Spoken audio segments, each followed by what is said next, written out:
$H Fresh at the Five Boy Way. That's TheFlyBoyway. Don't ask why, just check out the channel. And with I'm here with there you go. And we are going to drop Xavier off at school as we normally do. And we're going to have a Jeep talk. This is Jeep Talk episode 64. Buy land now. The importance of owning property and land or land. Hold on a second. I'm pulling out, black people, when we park and we pulling out a small spot, we always got to turn the music down and concentrate and all that stuff. Oh, man. We're going to take it this way because there's a lot of traffic over there. Shout out to my A1, Day One Kings and Dreams in the room. Man, if you haven't seen the thumbnail already, from what it seems, next year is the year that Elon Musk starts selling his Tesla tiny homes. Now, for those that don't know what a tiny home is, and if you're just joining this live and you want to watch it from the beginning, it's only 1 minute. You can go back and watch it. We're just gonna go right into it. A tiny home is a home that is simplified to the basic necessities of what a person needs to live: a bed, a bathroom, a kitchen, a living room, and it can come in many different sizes. And it's also easier to build. For those that don't know, regular houses can take about 6 to 12 months to build. Maybe even longer depending on what area you're in. If your electric is connected, as you guys know, the place that I own in Newark, when I brought it, it was a fixer-upper. But they had disconnected the electric, they had disconnected the gas, and they had disconnected the water. When I tell you that process alone of getting reconnected to the city, and that's if it's already built, that process alone takes about 3 to 4 months to get, because you have to get one and then get the other, and then wait 30 days to get another, and then you have to schedule the stuff. That takes about 3 to 4 months alone, that process. So if you don't have it built, it can take longer. So when I say reconnected, and we get connected to the land and stuff, all that is included. And with tiny homes, you're able to use the land that you already have to build on it. Now they do come in different sizes, and different size lands take a little more time or less time. But all the tiny homes can mostly be put together within a month. I think a month, if not a couple weeks, like 2 or 3 weeks, most tiny homes can be put together. What Elon Musk is coming out with next year, I believe. This is what I've been doing research, and it does seem like next year, 2026, is the year where he's finally going to make them available for purchase, and they're going to fly off the racks. They are going to fly off the racks. Shout out to Free Society in the building. Shout out to Terrence Hill in the building. Shout out to 215 in the building. Salute, salute, salute. Listen, when I say these tiny homes from Tesla are going to fly off the racks, not only are they, and if you have seen the picture already, that's an actual model of what they're selling. That's an actual model of what they're selling. The tiny home is similar to a studio apartment. But as far as the size is only what? Something like 25 square meters. It's something like that. But it comes deliverable, and it's put together, they said, in 3 hours. 3 hours to put it together. Now, I don't know how long it takes to attach to the I don't know how long it takes to attach to the water and plumbing and stuff like that. But it says it normally comes and is put together in 3 hours, y'all. 3 hours to put together a house. If you don't know the importance of land, this is going to be a prime example why land is so important. And I'm about to walk my little man to school real quick, and we'll be right back and have that conversation. All right. All right, come on, boy. Let's go. I'll be right back, y'all. Shout out to everybody in the building. We'll be right back. We're gonna just take him to school and we'll go.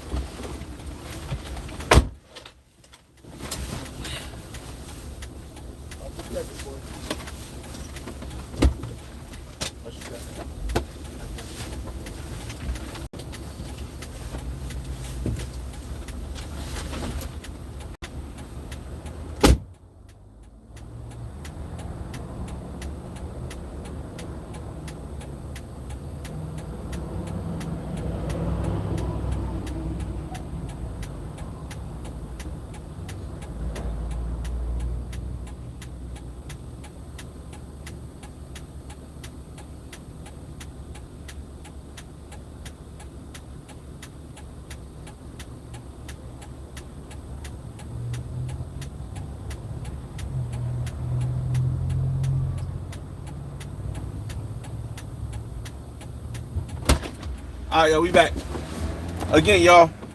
The importance, if you're just missing this, just a little man off of school, we are back and ready to start this Jeep Talk again.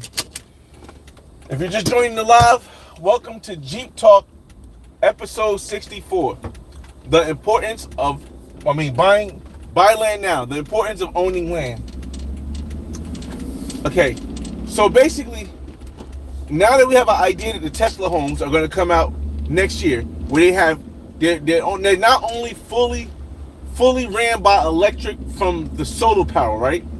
But they also have a kitchen, and there's model videos, there's model videos out right now that you can go watch on YouTube or even TikTok. There's model videos of the Tesla homes you can see that can be put together in 3 hours. The Tesla home has solar power, and it starts at, I think, $7,500. They have a $7,900, $999 or $8,000 model, and they're supposed to have a $18,000 model. And that I believe, if I'm correct, that includes all putting it together and everything. So basically, it's not like you pay $8,000 and you got to pay another $5,000 to put it on down. If you own the land, you probably do have to pay a delivery cost, but then they put it all on for that $8,000.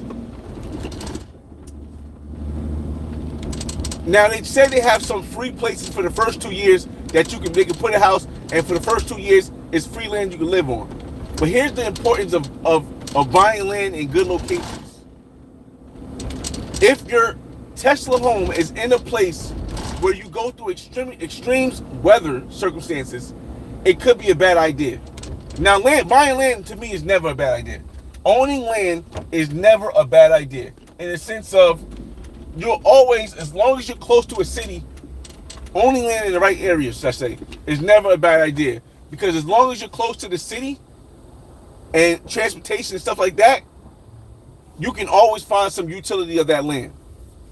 I think if I had to make a guesstimation of what the future looks like in this economy where most people can't afford a standard home, even more than most people can't afford, the majority of people cannot afford, based on their income, a standard home, and with interest rates going up and everything the way it is, and the economy coming down a little bit, I would say the future is going to have a lot to do with land and minimalistic living, which pretty much includes tiny homes.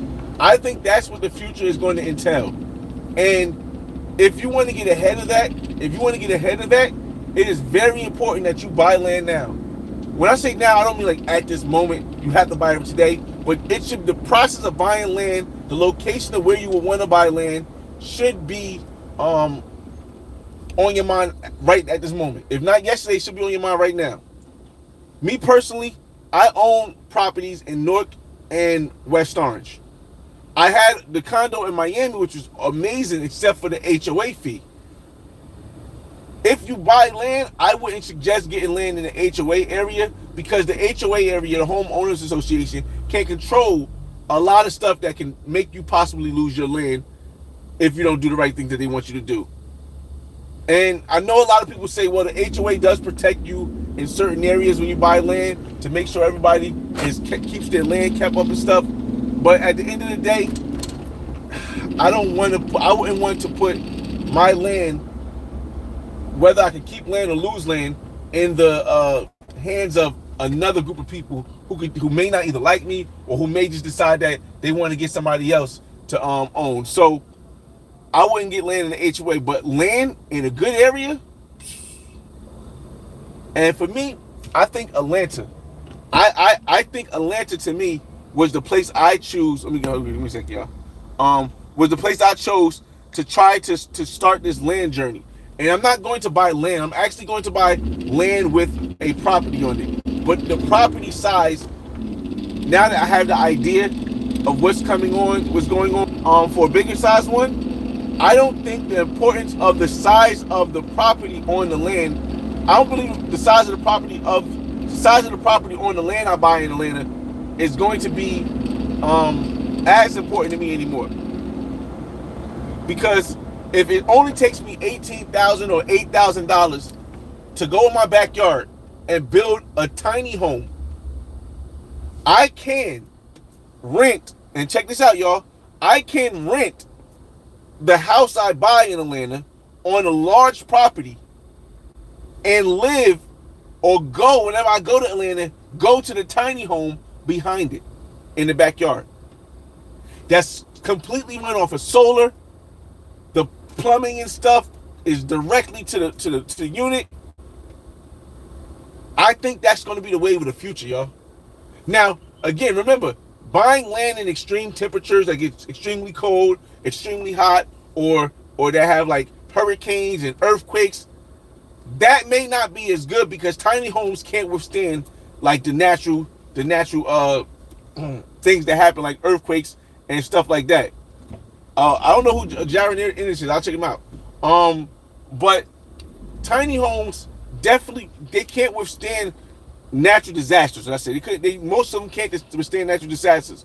However, if you live and you buy land in a place where natural disasters don't happen often, like Atlanta, and somewhere close, not in the city, because the city has different things, but somewhere close between the city and maybe another town, like I say within 30 minutes of the airport, within 30 minutes of downtown Atlanta with traffic.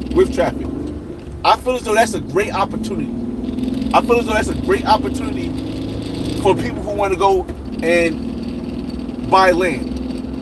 Now, again, I'm not focused on how big the house is on the land. Shout out to Travel POV in the building. I gotta check them out. But I'm not focused on how much room or how many square feet the house is on the land. And the reason why I'm not, again, is because if Tesla homes if they don't come out next year when they're supposed to, they're going to eventually come out. They're already smaller, tiny homes now that you can build, but they aren't as economically and self-sustainable as a Tesla tiny house will be. So, again, buying land is very important. Now, where I live in Jersey, do I think they'll allow? I mean, of course you'll say, well, it depends. Some people say it depends on what the city allows, but if when they clear everything with the tiny home, with the Tesla tiny homes, it will be able to fit into city building ordinances and everything.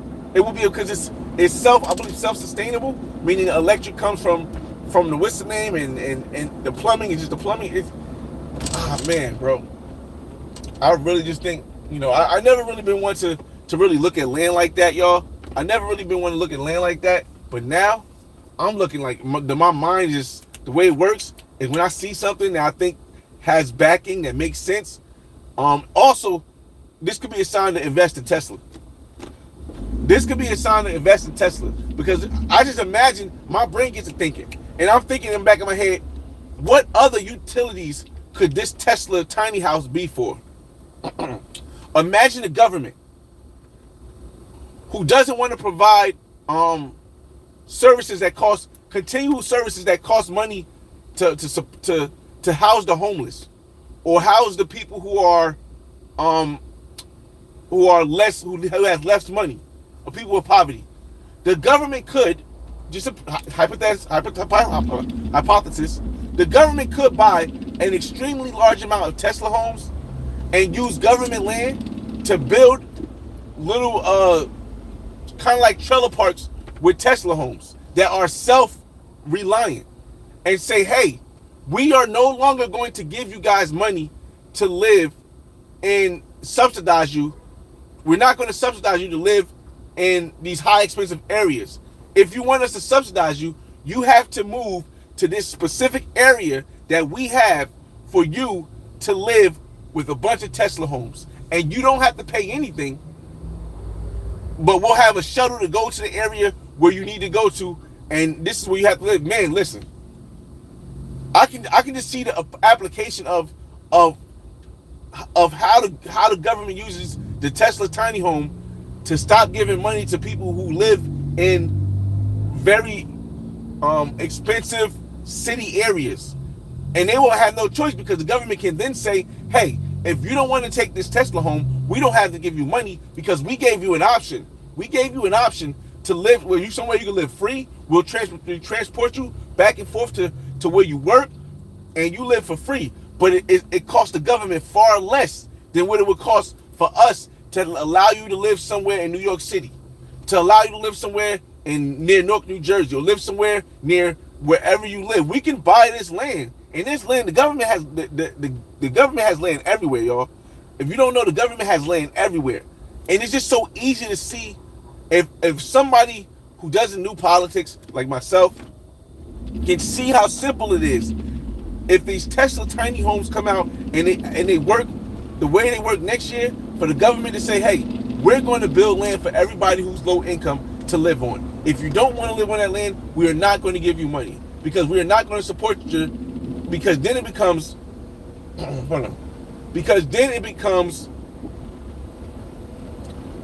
it's not about necessity, it's about desire. The government is saying, if you don't want to live in these tiny homes that we built this community around, then it's not about your necessity to need a place to live. It's about your desire to live in a location where you feel comfortable or where you feel where you like. And the government says we are not responsible for your desire. We're responsible for your well-being. And so we built these Tesla homes and you can live over here. Yo, I can just see it so much in the future. And I'll go back and I'll watch this video and I'll see how much over time things apply to how it was, and you'll be shocked, man. I'm telling you. I think this is exactly what's gonna happen, y'all. I can see it now. I can definitely see it now. If you're just joining the room, this is Jeep Talk episode 64. The importance of buy land now, the importance of owning land. Now, here's another thing about buying land now.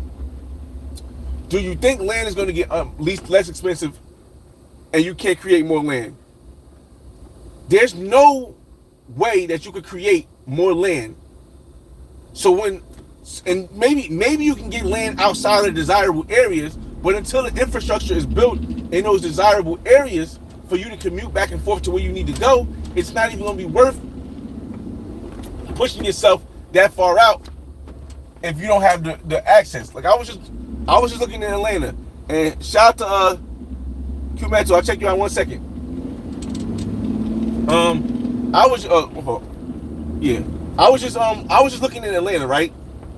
And I'm looking to buy houses in Atlanta because, like I said, I want to get land, and I just see like all these 0.3 acres, 0.4 acres, 0.5, half an acre, like just. I don't have that much land if you put both my houses together in New Jersey. Y'all know New Jersey is a lot more densely populated than Atlanta. I don't have that much land if you put both of my properties together. I don't think I have 0.5 or 0.3 or 0.2. I might have 0.1. But I don't think I have 0.5 acres. That's a lot. A lot of people don't understand. I know people say, oh, we're 40 acres and new. No, dog. 1 acre is a lot of space, yo. You can do a lot with 1 acre of land. 1 acre is a lot of space. So I was looking in Atlanta, and a lot of the places that had hold on a second. 1 second, y'all.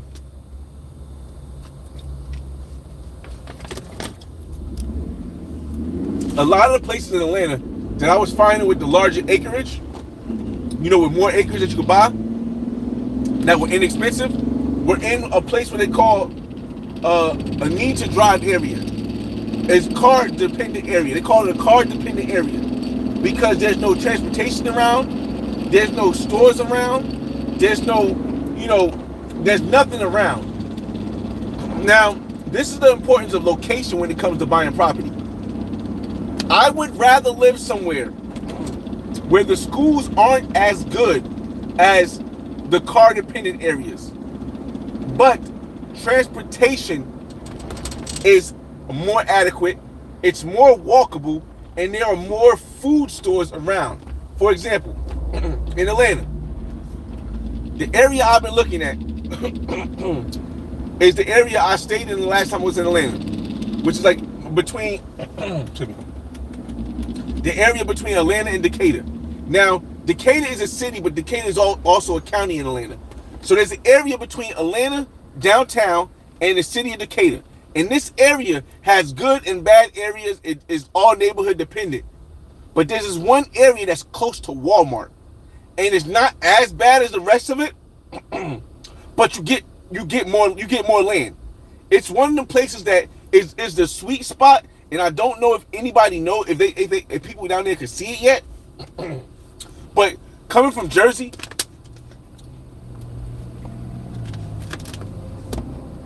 and being involved with real estate, for almost 10 years, there's what I consider a sweet spot in Atlanta, between Atlanta and Decatur, right outside of East Atlanta. Because East Atlanta is actually really expensive. East Atlanta Village is actually really expensive. But right outside of there, which is still 16 minutes to 20 minutes with rush hour, another Jeep, from downtown Atlanta, and also about 23 minutes from the airport. It's a sweet spot right there where you can get 0.5 acres of land for something like $200,000. Now, I know if you're from the north, $200,000 looking crazy. Maybe down south, $200,000 may seem like a lot because the income cost is different. But if you're from anywhere above Maryland, half an acre of land, or 0.3 acres of land, which is the standard, for less than 200 or for less than 215,000, the use of that alone, and it comes with a move-in ready house. Now, it might not be a perfect place, but it's a move-in ready. Now, the rent, to me, the one thing that I did see could be a little issue for a lot of people is the rent. If you're an investor, it hasn't hit that level where for investment it would be a great thing. And we're gonna go through the little mall. The wooded area, so it's gonna die out and come back in every now and then. Lithuania. Let me finish this. If you're an investor, it may not hit that level that makes sense to you yet, because a lot of people, they're over exaggerating how much rent you're gonna get. Because you can look back, see on Zillow and on Redfin and on Realtor.com, you can look back and see how much rent they got, and their estimation of what you get in rent is never correct. So on average, for like a 3-bedroom, 1-bathroom, you'll get about $1,500 worth of rent. But with your mortgage at the interest rates today, you'll be paying like $12,000 to $13,000 a month. Now, no investor,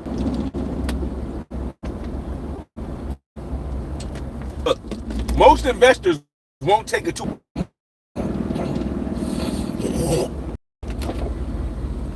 My fault. We getting through it, y'all. We getting through that woods. The wooded area gets all choppy and stuff, but we getting through there. Most investors are not going to take a $200 risk. Maybe when they start seeing the value of land, they'll be more into taking that $200 risk. And when I say $200 risk, this is what I mean. If rent at the average is $1,500, and rent doesn't usually go down. If it does go down, it's very slightly, and it doesn't usually go down. If rent is $1,500 and your mortgage is $1,200, $1,200, you have a $300 risk investment, but you have to have money set aside if something goes wrong. You have to have money set aside for vacancy. Where you want us to go? Where you want us to go? So, a lot of people are not going to take. A lot of investors are not going to take that risk. They're going to need at least a $500 return on investment for them to want to take that risk. A lot of investors are just not going to do it. It doesn't make any sense. However, for me, I'm not necessarily buying solely for the investment. Now, I do want to have a chance to invest. All right, we back, y'all. Again, y'all, I'm gonna get to all your comments. I want to wait till it's another 2 Jeeps. Wow. I'm personally not buying this property solely as an investment. That's not the first level I want to buy this property for. I just told you guys about earlier. That is the main reason. Now, you do need a plan B and plan C. And here's how it goes. My plan A is to buy it and the properties I have here in New Jersey, they're going to be able to easily pay off the mortgage every month, while I set things up, while I organize stuff, and then maybe for the first year or two, I'm back up. It's almost over with the messed up, because you know how the hill is. The woods are, for the 2 years I rent the place, the first year or 2 years I rent the place, just to have a back income, like a complete backing of some income, and then stack the money to be able to really get into that Tesla home thing. And if I can rent the place for the standard of $1,500, and I can acquire the property for about $1,200, then that $300 a month that I'm making, the difference is going to be good for me, because if I didn't get that rent, I would still pay it out anyway. And if for 2 years I could, let's say, $300 a month, 10 months is $3,000, $3,600 a year, $7,200 after 2 years. So basically, almost after 2 years, the money I made off a profit, I should be able to take that money and buy the Tesla home. And you know, the first models is going to be a little bit kind of jammy, but I should be able to, after 2 years, buy that Tesla home off the profit that I made by owning this place for 2 years. And then put that Tesla home in the back. So now not only can I continue to rent it, but I can rent it with the knowledge that, hey, if I'm ever in Atlanta, my tenants know I'm going to come back and I go in the backyard and I go in my Tesla home. Or I go to the left side of the, because again, when you buy acreage, and I'm gonna get to y'all comments, when you buy acreage, when you buy land, a lot of the times the land is in front of the house, on the side of the house, and in back of the house. So you could kind of like just build another Tesla home right next to it, so that you can have two. It's so much stuff, bro. There's so many ideas. But let me get to your comments now, because now the Wi-Fi shouldn't mess up. All right, let's get to your comments. Who wants to say, if that Tesla land park existed, it would be hellhole in no time because of the people living there. Here's my idea on that. And I don't know if you're right here, you're still here, Cool Metal.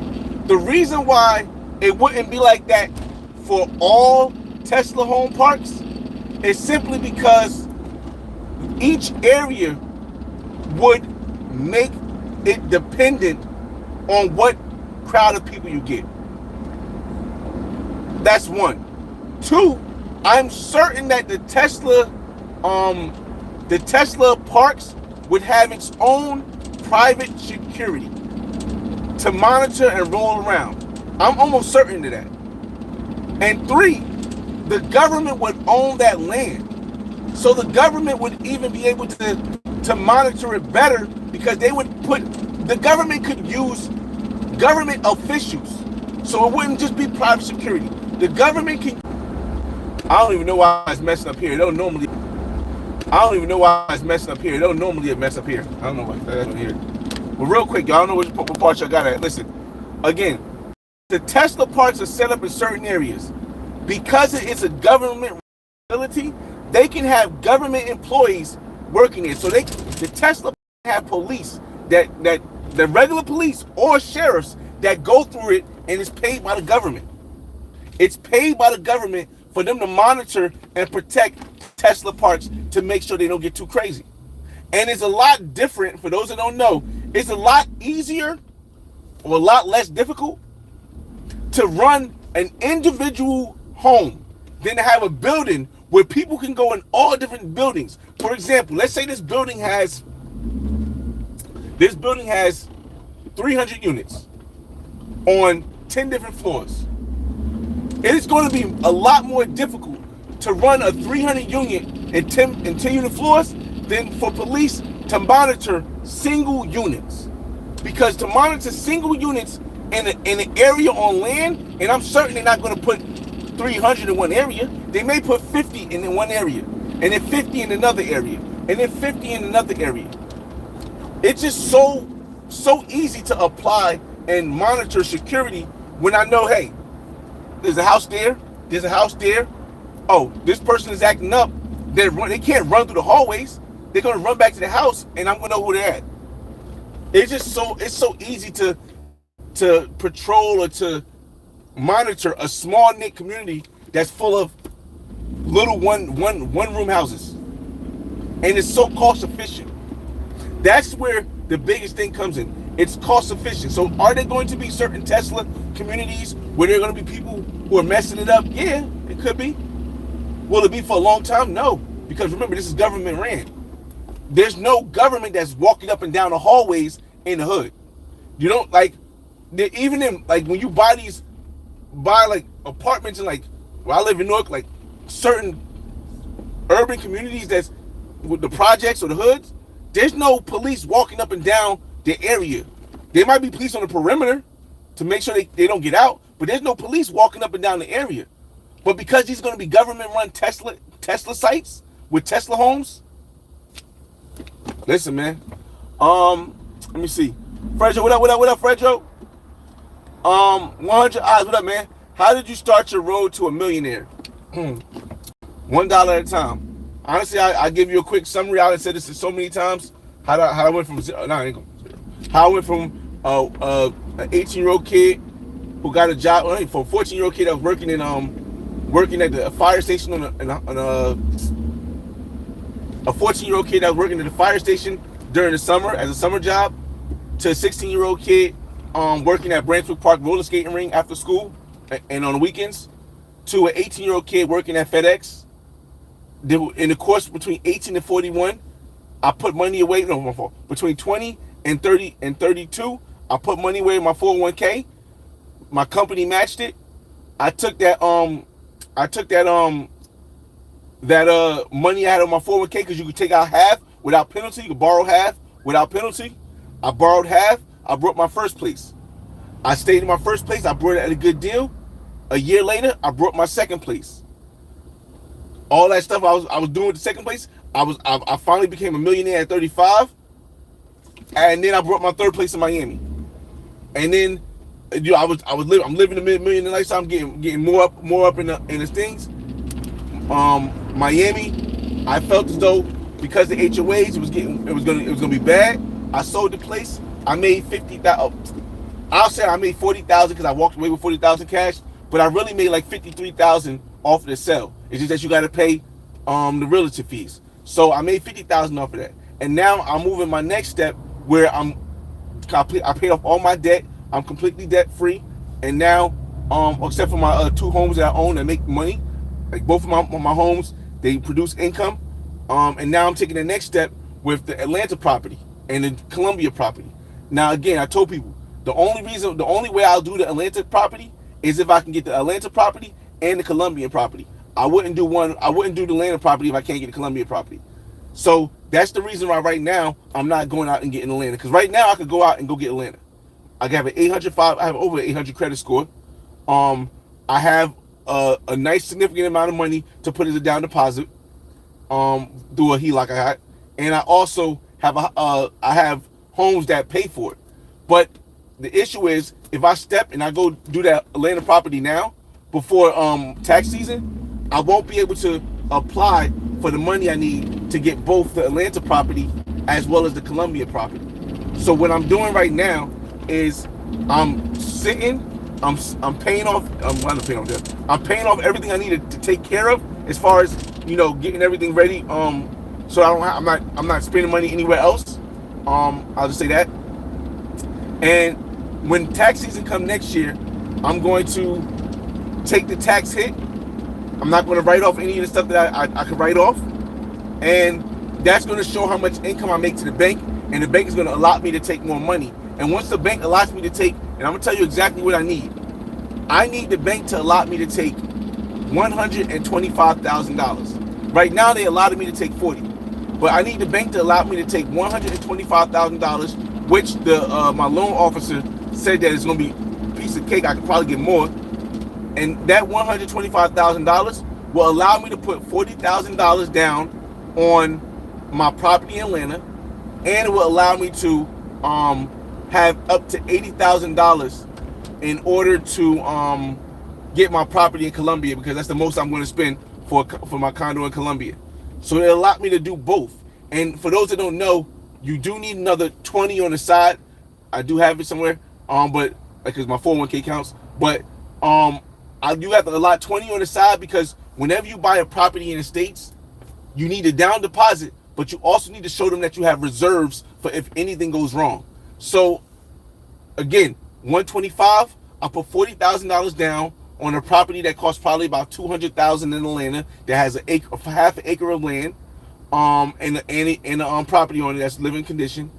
I then, after I do that, it doesn't matter if I spend the $80,000. And here's the reason why I can't buy the place in Columbia before I buy the place in Atlanta, but I can buy them both at the same time.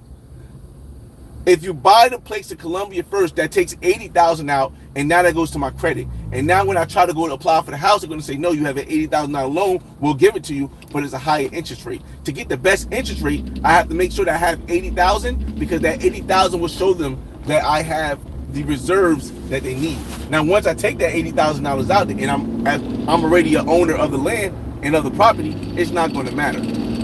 So it has to be done right, because again, this is the importance of, this is what I believe with the importance of buying land, and the reason why the reason why I'm working on doing it the right way instead of rushing it. This is why a lot of people, they're so thrilled about being able to do something. Like, for example, I've been able to retire and not work a day in we just be Jeep Talk. We just tuning in. This is Jeep Talk, episode 64, buy land now and the importance of owning land. But we've been talking for over 30 minutes, so we can have a conversation about other stuff. I've been able to retire since 35 when I bought my second property. I've been able, and had my tenants in it. I've been able to retire since 35. But just because I'm able to retire and still send my son to good school and still be able to help my daughter, just because I'm able to retire doesn't mean that I need to, the retirement would be the best thing I could do. This is the thing, a lot of people don't have the patience. A lot of people want that lifestyle so bad of traveling overseas and living overseas, and the peace that comes with it, and the enjoyment that comes with it, that they don't realize that if you do that, it's going to be a longer process before you can retire and not have to work. It's going to be a point, if you do that, when either you're going to have kids that you're not going to be able to be there for, or you're not going to be able to have kids until you're way up old in age, and then you're going to have the issue with trying to keep up with your kids at 40 having your first kid, or at 60 having your first kid. You know what I mean? So to me, I feel as though it's not just the fact that you can do something that you should worry about. You should worry about, is it the right time for me to do this? And that's, for me, the reason why I'm moving the way I am, as far as not going out and rushing out and getting a place in Atlanta right now, or rushing out and getting a place in Columbia right now. Because I could get a place in Columbia right now. I could get a place. It would be a $60,000 place, but I could get a place in Columbia right now. But then it would stop me from doing anything else until I pay that off. I could get a place in Atlanta right now, the $200,000 place I want, but then it would stop me and make it difficult for me to be able to go to Columbia and have the option to go to Columbia the way I want to do it. So again, it's not about what you're able to do. It's more about understanding and having the patience to do what you got to do. Let me get to our comments. And yes, so yes, 100 keys, real estate, and my 401k. Honestly, my first investment, like I said, was my 401k. So I started with my 401k because my job matched it, and I took that 401k and I did a real estate run. Lithuania I heard is a good place in Atlanta. I think that's on the west side. That's on the northwestern side of the main city of downtown Atlanta. And I've been seeing Lithuania being Lithonia, my fault, being a good area, a decent area, as well as again, I've been doing a lot of research. I believe in doing research because it's also as damn, what's the other place? Marietta, and Marietta also. But the issue is I don't want to be that far from Atlanta, and the reason why I don't want to be that far from Atlanta It's because if you know Atlanta, traffic in Atlanta is nuts. Now, traffic coming from the west side isn't as bad, but it's still nuts during most of the time, especially rush hour. So if I want to get somebody who works in the, if I want to get somebody who works in the downtown Atlanta area, or have the option to get somebody who has a family who works in the downtown Atlanta area, they're not likely going to want to live in Marietta for the price it's going to cost, at least. And they're not going to like, even at a good price, they might not want to live in Lithonia because of the distance that it takes to get there and the necessity for a car. The necessity for a car again. Transportation, they do have MARTA down there, MARTA trains, I believe, and MARTA buses. It's not as good, nowhere near, as New Jersey or New York. Can you use it? Maybe, depending on where you need to go. But anywhere outside of 20 minutes from Atlanta, you're going to need a car. Anywhere outside of 20 minutes from downtown Atlanta, you're going to need a car. It's pretty much, you know what I mean? Yeah. Let's see. No audio? Oh, man, I hope the audio came back, y'all. Definitely King of Drink. Gotta stay consistent, y'all. We definitely have Mad Boy on BBP. Virgil Star says 100. Flyboy is a beast. I have a 720 credit score. One thing, 720 is good too. You almost at the height. 740. All right, so here's the thing people don't understand. Whenever purchasing a property, a 740 credit score is pretty much all you really need. Now, if you want the top best stuff, then you need 800. You need an 800.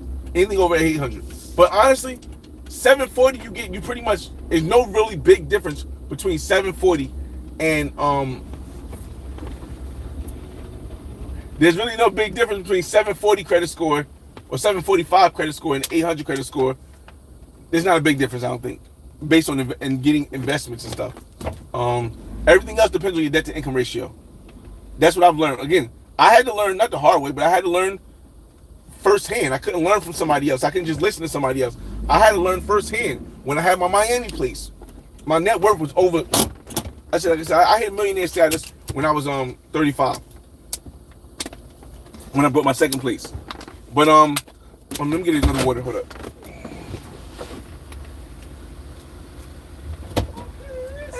Yeah.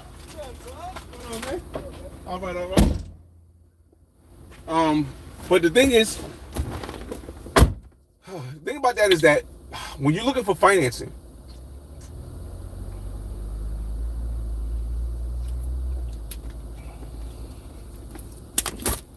got about 9 minutes. When you're looking for financing, right, to build your net worth up more, banks really consider the debt to income ratio the biggest thing. Your credit score, yes, is big, but as you can see, even FHA got rid of the minimum credit score because the credit score is important, very important, but the more important thing is your debt to income ratio.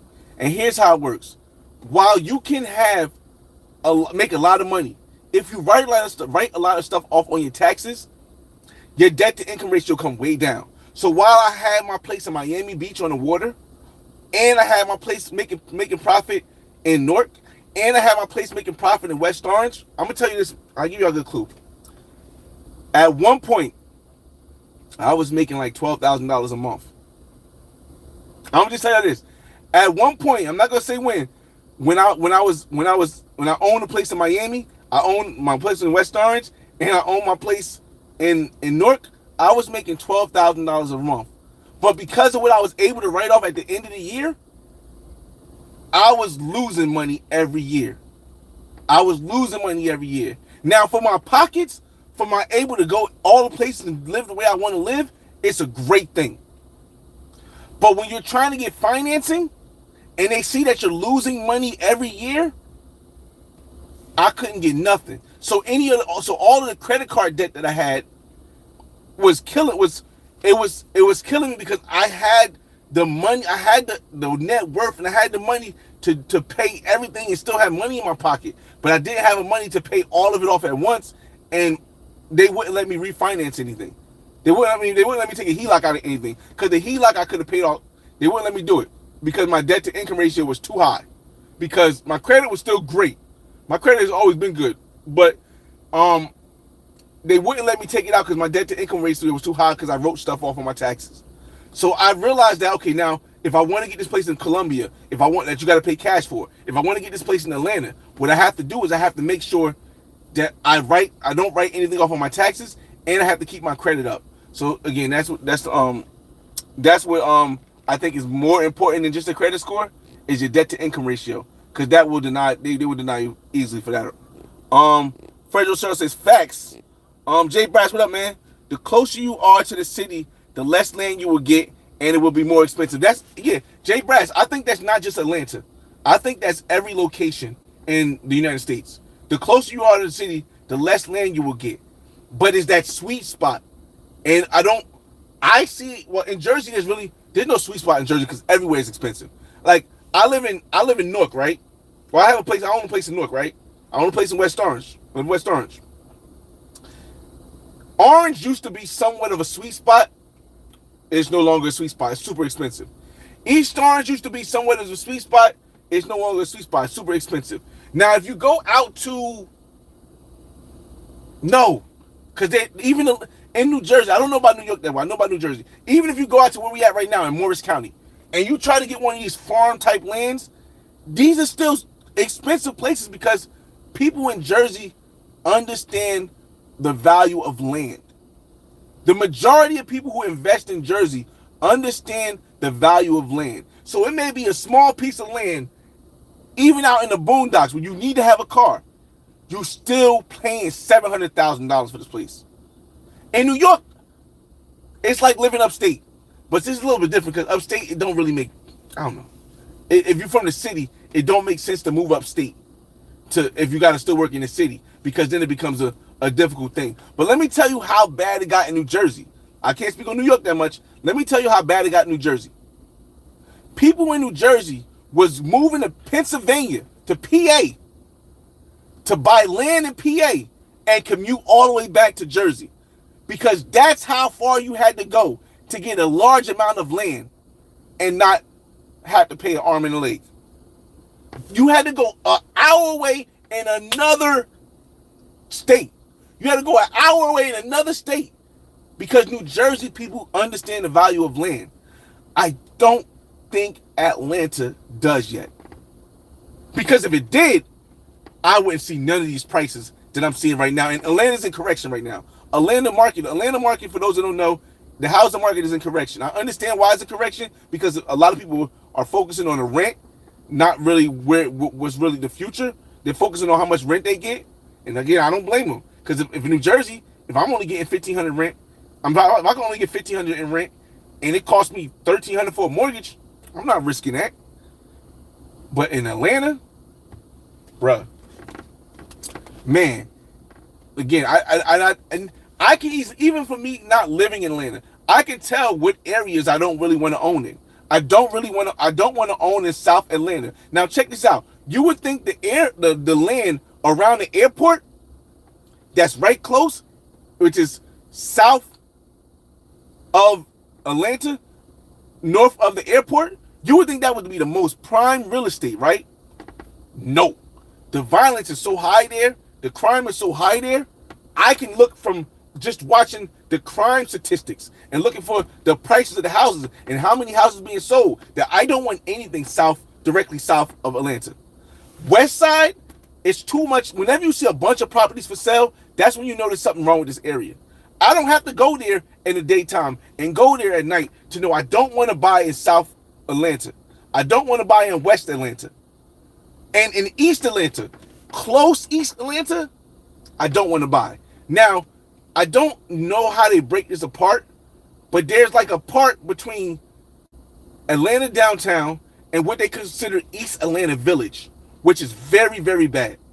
But then East Atlanta, where they say East Atlanta Village, begins to be good. And then the more you move out towards Decatur, I think the properties are still worth it. And remember, that's that sweet spot between East Atlanta Village and where Decatur is. That's that sweet spot. Decatur City, that's that sweet spot right there. Anywhere north of Atlanta is too expensive. It's too expensive because it's too far. It's too expensive because it's expensive and it's far. Now they have better schools. Yes, they have better schools, better communities. As far as better meaning less crime, and less poverty. But if your main focus is to be close to Atlanta and be able to get in out of downtown Atlanta and get to the airport closer, then being on the north, which I don't understand really. I don't understand it. I don't understand how, and we're going to end this soon.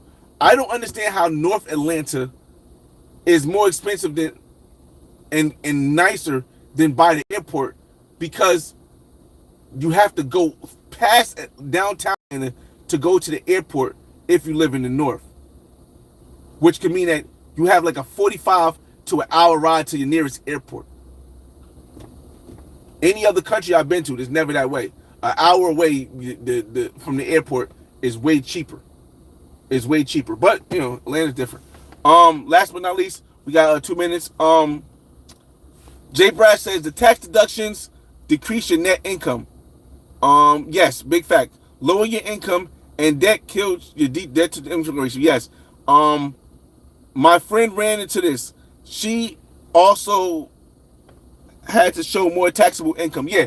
Again, I never had a problem showing taxable income. It's just that I had so many write-offs because there's a lot of stuff that I do that you don't really have to do. Like, for example, I had a tenant, when I had my Jamaican tenant that was sitting on my second floor before he moved out, I was paying the PSE&G because he didn't want to get it in his name for whatever reasons. I paid the PSE&G. I just asked him to pay me a little bit more. So I still wrote his stuff off on my taxes, but me paying PSE&G, I'm able to write it down off of my taxes as an expense. And you know, that was one thing. But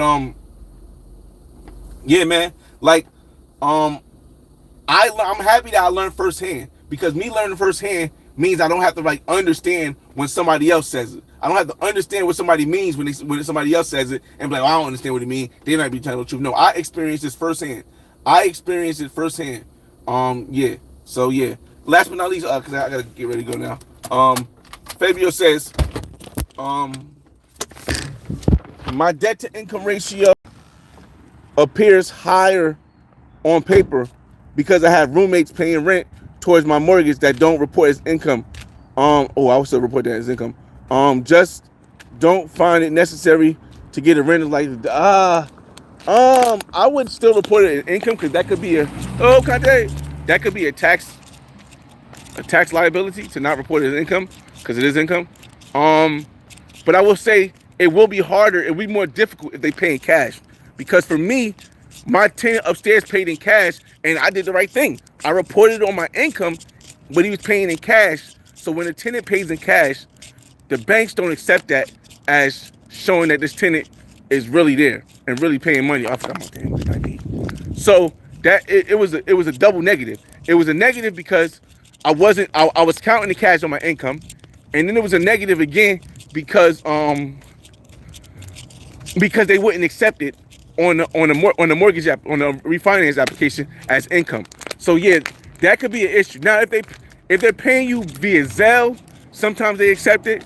But if you don't have a lease with them and they're paying you with Zelle, it could be crazy, y'all. It could be crazy. Oh man, it could be really crazy. So you could definitely be hurting yourself a lot more by not having that. Let me see what time is it, y'all. Yeah, we can walk there then. Again, that debt to income ratio, I tell you. Hey, Miss Miami, start calling Miss Miami. That debt to income ratio is definitely the killer, y'all. That's the killer. Like, I used to think it was the credit score. I was like, yo, how's it gonna feel when I get an 800 credit score?